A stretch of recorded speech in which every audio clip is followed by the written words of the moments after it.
केबे पुनः कार्यक्षम हेब पुरी जिला सर्वपुरातन सातशंख उत्तरायणी शीतल भंडार अचल होई पड़ी रहिथिबारु भूत कोठी पालटिलाणी एही सरकारी शीतल भंडार।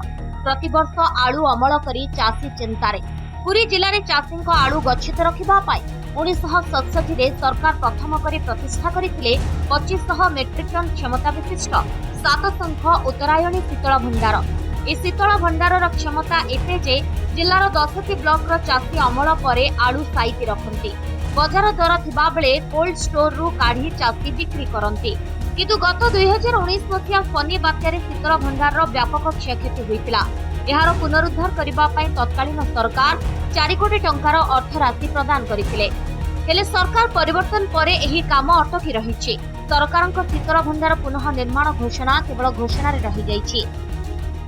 जेहेतु शीतल भंडार नहीं से आलू चाष बंद होमें सरकार को अनुरोध करुचु जेते शीघ्र तथा शीघ्र केमी शीतल भंडार व्यवस्था कले 50,000 चाषी जगार उपकृत हो पारे।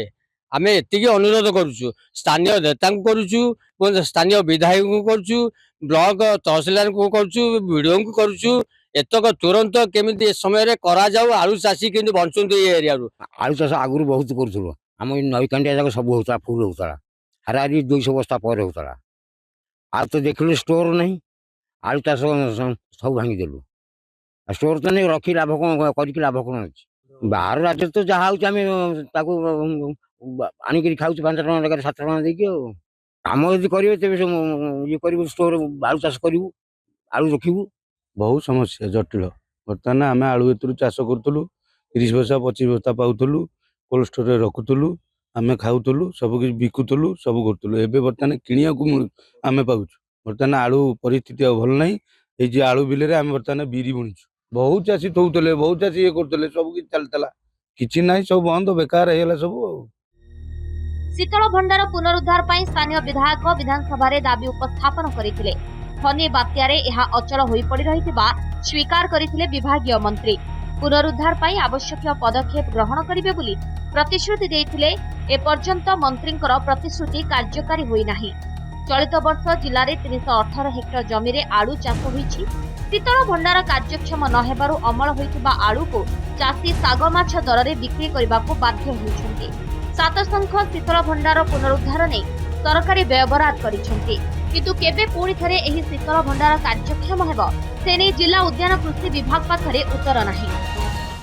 माननीय मुख्यमंत्री रूपदेवपुर अल्लारपुर मीटिंग रे भाषण रे कहिले चलित वर्ष शीतल भंडार चलिबो। आलू चाषी मन रे गोटे उत्साह है जहाँ फल कि आलू चाषी आलू करथिले जहाँ प्रतिश्रुति रहीगला एवं प्रतारणा कले माननीय मुख्यमंत्री। कोल्ड स्टोर चलिला नहीं केवल घास चांछी विधायक एवं जिलापाल परिदर्शन रे सीमित रहीगला उत्तरायणी समवाय शीतल भंडार एबे भी पत्थर खंडे पड़ी नाही। जोटा आम उत्तरायणी कोल्ड स्टोरेज रही पिपिल से तो अलरेडी डिफॉल्ट होगी पड़ी से 2500 मेट्रिक टन कैपेसिटी से किंतु जेहेतु सेटा रही बर्तमान से आम चाषी कम आसुना ना एपर्यंत से आम अवगत आम डिपार्टमेंट अवगत ना कारण यहाँ हूँ जेहेतु यहाँ कोऑपरेटिव डिपार्टमेंट अंडर आसूसी तेणु यहाँ कोऑपरेटिव डिपार्टमेंट दायित्व रही। अचल हो पड़ी पिपिलीर शीतल भंडार पिपिली माटी मुख्यमंत्री प्रतिश्रुति एवं सरकारी बाबू घन घन ग्रस्त बदल पारिनी ए शीतल भंडार भाग्य हेले केबे ए नहीं सरकारी स्तर में तत्पर होउछंती एवं ए शीतल भंडार अचलावस्था दूर होउची ताहा पर रहिची समस्तंकर नजर। पिपिलीरु संजय प्रधान, नंदीघोष टीवी।